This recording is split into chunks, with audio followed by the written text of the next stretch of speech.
3, 2, 1, roll the footage.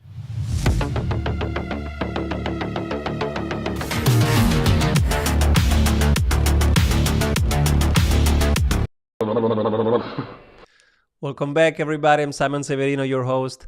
And my guest today is theoretical physicist and president of the Origins Project Foundation, New York Times best-selling author of A Universe from Nothing and 11 other books. He is a rock star in the physics world, recipient of numerous international awards, and has written for the New York Times, Wall Street Journal, New Yorker. Welcome, everybody, Lawrence Krauss. Well, it's nice to be with you virtually. Lawrence, what are you passionate about right now? Oh, dear. Well, I'm always passionate about surprises that the universe gives us. Every week there's some new surprise, the wonderful images coming from the James Webb Space Telescope, developments here on Earth. I'm about to give a little presentation on this new fusion stuff, although I don't think it's going to produce a new energy on Earth. Passionate, of course, about the new book. Every time I write a book, I'm excited about it. It won't come out till May. It's called The Edge of Knowledge. It's about what we know we don't know about the universe. But I'm also passionate and often concerned about these sort of attacks on science. We need science to have a healthy society and to have sound public policy. And there are attacks from all sides on science. Most recently, I think the attacks on sort of free speech and open inquiry are what really concern me. That science is not, education is not designed to make you comfortable. It's designed to make you uncomfortable. And there's this big effort around the world that keep people comfortable in their own little echo chambers. And science, the whole point of science is to expand our horizons and sometimes confront our biases and prejudices. And so I've been writing a lot about that recently, about various attacks that are happening within academia in the efforts to be politically correct. And so that's another passion, I guess. What do you see in the telescope that listeners here should know?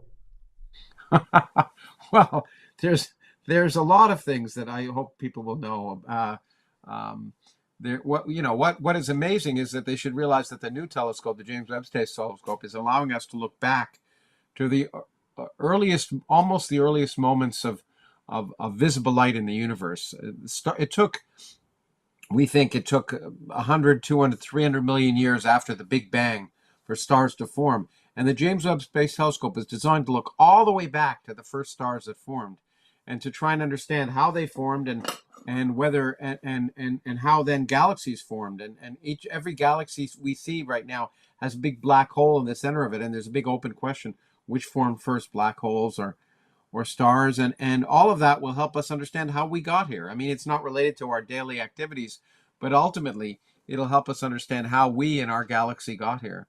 The other thing, of course, that it's going to be looking for, which may be more relevant or at least more immediately exciting to people, is James Webb Space Telescope is going to look at the atmospheres of planets around other stars and try and get evidence for life on those planets. And if we see evidence in any definitive evidence, and it's going to take a long time before we can say it's definitive, but if there's definitive evidence one way or another for life elsewhere in the universe, that will be a profound discovery. It'll mean we're not alone. That doesn't mean intelligent life. I'm talking about microbes and other things. But even so, even if that's true, it'll tell us that life is ubiquitous throughout the universe. And that changes our picture of the universe.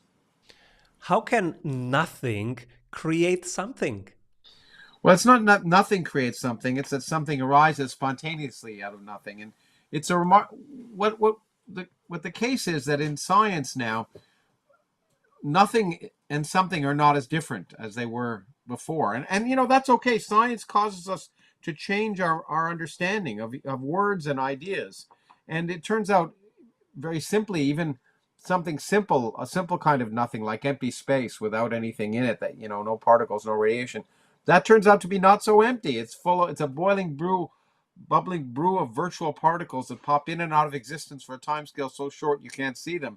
And ultimately, under certain conditions, out of nothing, near a black hole and other things, out of nothing, particles can appear spontaneously, but due to the laws of quantum mechanics. And so it means this distinction between nothing and something is not as severe as it was before the developments of modern physics. But most exciting, if gravity is a quantum theory, that means the laws of quantum mechanics apply to space and time themselves, then it's possible for whole universes to spontaneously appear, spaces and times that did not exist before, to spontaneously appear. Space and time suddenly come into existence, and it's possible even in such a universe for that universe to, for certain of those universes to survive for a long enough time for you and I to have this conversation, and even to have 100 billion galaxies, each containing 100 billion stars, all from nothing without violating any laws of physics. And that's a surprise. And then the biggest surprise maybe, or the biggest lesson is, if you asked what would be the properties of a universe that spontaneously arose from nothing and survived 13.8 billion years, then the characteristics of that universe would be precisely the characteristics of the universe that we measure outside with our telescopes right now. That doesn't prove that's the case, but it means it's plausible. And for me, it's nice to know you can create all of this can be created without any supernatural shenanigans. And for me, that's quite exciting. The idea that all of this literally does not require any intelligent guidance because there's no evidence of it in the first place. And when you say particles, that's smaller than electrons, neutrons. Well, electrons right? are elementary particles. I'm talking about elementary particles like electrons, and the particles of light called photons, and the particles that make up the nuclei of atoms, protons and neutrons. Actually, they're made up of more fundamental particles called quarks. All of those, that's what I'm talking about when I'm talking about elementary particles. And so there is an emergence that is so quick that it still can be measured, and it creates something. Well, we can't look when I'm talking about this. I'm talking about what's plausible. We don't have a theory that takes us back to t equals 0. We can't see all the way back to the beginning of the universe. We can just use the ideas of physics that we now have and extrapolate them backwards. We can see back pretty early. We get direct evidence of what happened in the first second of the Big Bang, because then nuclear processes were going on and ultimately producing from fundamental particles like quarks to protons and neutrons to the nuclei of light atoms like hydrogen and helium and lithium. And we can measure those things today, and those allow us to work backwards and say what the properties of the universe were when it was 1 second old. And the picture works perfectly. We can predict more or less precisely the amount of helium we measure in the universe. 25% of the universe is helium. We can measure all sorts of things. And so we have a really good empirical evidence of what the universe was like back to at least the first second or so of the Big Bang. Before that, we have to extrapolate a bit based on our ideas from fundamental particle physics and the things we measure at the Large Hadron Collider in Geneva, and sometimes based on what we measure in the universe outside. Because the universe is a wonderful laboratory. The Big Bang is a wonderful particle physics experiment. It was only, as far as we know, it happened once, but now it's just data analysis. But also, there are processes going on in galaxies of incredible accelerators, incredible energies. So if we look out to cosmic rays, we can look for the results of processes that we don't have the energies to produce here on Earth. So there's lots of ways to look out in the universe and learn more about fundamental science. After 12 books on science, what is it that makes you wonder like a little child when you see it?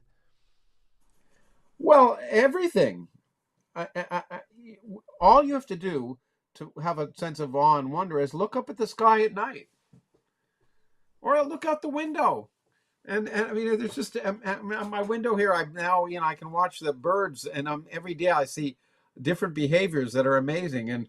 And so I guess the question I have, which is really, or the way I'd put it, which is really the way my friend of mine, a writer, Cormac McCarthy, just put it when I was talking to him for a podcast.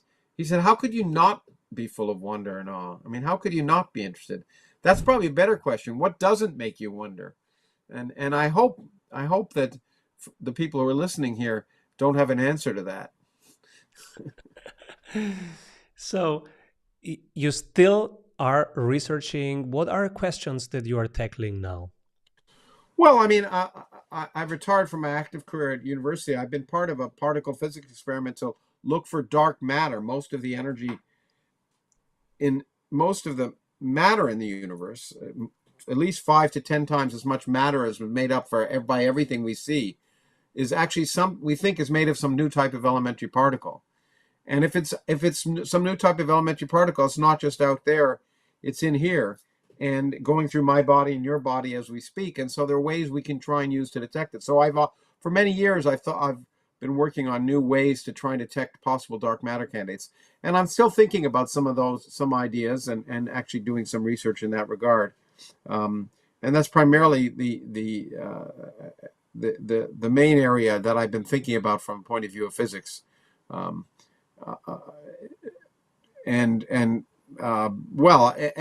I think also about this deeper question, which is much harder to answer, which is what's responsible for the dark energy in the universe. Most of the energy in the universe resides in empty space, where there's nothing. But that stuff literally weighs something. Empty space weighs something, and we don't understand why. That's the biggest mystery in science. And every now and then I try to go back to that question and think about it. And I've made various stabs over time, but it's a hard question that I think is going to take a long time to answer. What's the difference between dark matter and dark energy? That's a good question. Dark matter is strange and exotic because you can't see it. It doesn't interact with light, but it's not that strange. It falls in a gravitational field. It's just like some new type of elementary particle that doesn't interact with light. And so it in the galaxy it would collapse by gravity, and although it doesn't interact electromagnetically, it's not any more strange than, say, particles that come from the sun called neutrinos, which also don't interact with light and go right through the earth. And those we can measure. They're not the dark matter, but the dark matter can be very much like them. But dark energy is much stranger because, first of all, it's not associated with any particles. It's literally associated with empty space. And what's weirder is it's gravitationally repulsive. Everything else is attractive. Gravity is universally attractive. All particles attract each other, and all kinds of energy that we normally know of is attractive, gravitationally attractive. But general relativity tells us that if we put energy in empty space, then it's gravitationally repulsive. It repels rather than attracts, and that's one of the reasons we're pretty convinced it's out there, is because we look at the universe and it's expanding, but that expansion is speeding up rather than slowing down. If the gravity was if the universe was full of just matter and radiation, then the expansion of the universe would slow down due to the gravitational attraction of all the objects within it. But the fact that it's speeding up tells us that it's the dominant energy in the universe actually is gravitationally repulsive, and due to the energy of empty space. And it's strange because why should empty space have energy? We don't have an answer to that question. And that's exciting. Physicists and scientists in general actually like to not know things rather than know things, because it means there's a lot more to learn, and that's exciting. And so, as I say at the beginning of the new book, I don't know is one of the most important sentences in science. In 15 years, how does life on our planet look like? Do we have abundant, cheap energy and a wonderful libertarian utopia, and everybody has knowledge and safety? Well, look, first of all, I don't make predictions about the near term. I like to say I don't make predictions about anything less than 2 trillion years in the future, because first of all, it's easy to do, and secondly, no one will be around to check the predictions. But human life is complicated, and one can imagine many possible futures, and the future is ours to decide, I think. But on my good days, I think perhaps reason will come, and will come up with ways to not produce carbon dioxide and to have a sustainable sources of energy, and maybe an equitable division of resources around the world. But on other days, I look around and say, well, we haven't, as a global community, done a very good job, even at the pandemic, much less anything else. So maybe we won't get our act together, and maybe wealth will continue to be concentrated in fewer hands, and governments will be paralyzed. And it could go many different ways, but that's frightening, but it's also exciting in some ways, because one of the things I like to say is when people ask me what I'll be working on 3 years from now, I like to say I have no idea, man, because who knows what comes up between now and then, and that's part of the terror, the wonder, and the excitement of being alive. Which of the 12 books was most fun to write and why? Oh, that's like asking which of your 12 children do you most enjoy. Um, it's not an easy question to answer. I don't think in those terms. First of all, I generally don't think of most. And every book has been very different. Literally, every book has been very, very different. Some have taken me 3 or 4 years to write. Until my last book, until the climate change book, the fastest book I wrote was about 9 months. But the climate change book I wrote, which was my last book, I actually wrote that in 12 weeks. And the reason was that I turned to it when the pandemic began. And all my lectures and everything else, all my meetings were canceled. The world shut down. And I kept trying to think, well, how could I do something useful? And then I thought, well, maybe I can. I'd been thinking about this subject for some time. Maybe I can write a book. So normally I have at least 2-day jobs as well as writing, and I have a lot of other things to do. But during that period, I wrote for maybe 16 to 18 hours a day. And actually, the first draft I finished in under 2 months, which was a very strange experience. But the other thing about writing my books, which is a lot, I like to say, like pregnancy and labor, is that after they're done, I have very little memory of writing them, the details. And I think the reason is it's the same reason that people forget labor. If they didn't forget what labor was like, women wouldn't have more than one child. But you forget that. And I think the same is true for books. If you remember the struggle and the agonies involved, you probably wouldn't write another book. But I tend to, it's all a blur, and I just tend to remember the final product. You have a Substack newsletter that can be subscribed. What are you currently writing about? What can we expect in the next weeks?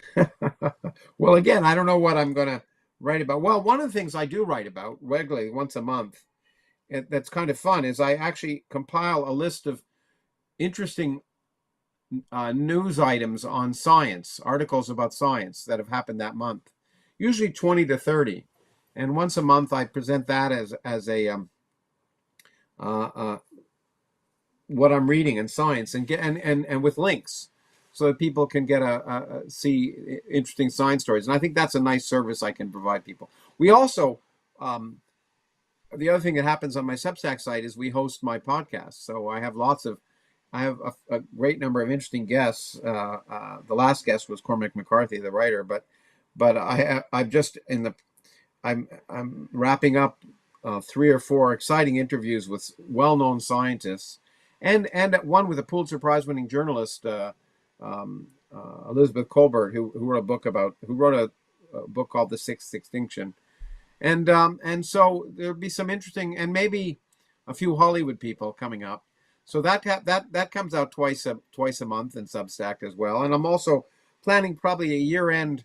I'd like to give people a Christmas gift, and I'm planning usually do a little science lecture on that, and there'll be a link there. But I'm also going to be writing about, as I say, some of the things that concern me that are going on with science and society, and I have some guest authors that help out with that too. So it's a combination of reflections on science, and reflections on society, and information that people can use, which sometimes I hope will aggravate them enough to get active and do something about it. And sometimes I hope that it'll just be things that will cause people to sit back and say, wow. So. And where's the best place to be in touch with your work? Is it lawrencekrauss.substack.com and subscribe there? Well, at this point, yeah. There's another. I have a website which tries to include have an archive of everything I've done. It's called lawrencemkrauss.com, and that you can look up, my not only my bio there and other things, but a long history of articles and media and videos over the last 10 to 20 years. And then the current stuff, lawrencekrauss.substack.com. And of course, I, for better or worse, continue to tweet. Every day I wonder if I'll continue. But so lkrauss1 is my Twitter handle. And I try to keep people abreast of what I'm doing and what I'm thinking also, or things that upset me or things that excite me. on a daily basis, more or less, with Twitter. Your latest tweet 21 hours ago, the edge of knowledge, unsolved mysteries of the cosmos. Who should grab it? Well, I mean, that's a tweet pointing out that my new book happens to be for sale on Amazon even before it's coming out. So it's kind of an advertisement. The tweet before that, I think, was about, well, there are two tweets before I give a sense of the kind of diversity of interests that I'm talking about. The one before that was on an interesting article on a way to potentially sequester and remove carbon from the atmosphere, which may be very important for climate change. And the one before that was a link to a very interesting article in the New York Times that shows how a young, brave physicist braved many attacks for trying to seek truth in spite of the new sort of political correctness police. And so I try, so it gives you an example of the range of things that might be there. Thank you so much for doing this and for sharing your views on science and on society with everybody. We know now where to get it. Thank you, Lawrence Krauss, for being here. Please keep doing the good work. And thank you for being here. Well, thank you very much. I'll keep trying, and I hope I can keep getting people excited about the universe. Keep rolling. What if your business would run well even when you are on vacation? Discover how 1,600 business owners have regained their freedom using the STRATEGYSPRINTS blueprints. How they enjoy living their dream and watching their business scale. Get the exact checklists they use to go from stressed to fulfilled using the STRATEGYSPRINTS method. Order your copy of STRATEGYSPRINTS 12 Ways to Accelerate Growth for an Agile Business on Amazon today. And if you love it, leave us a review. For more information, head over to strategiesprints.com.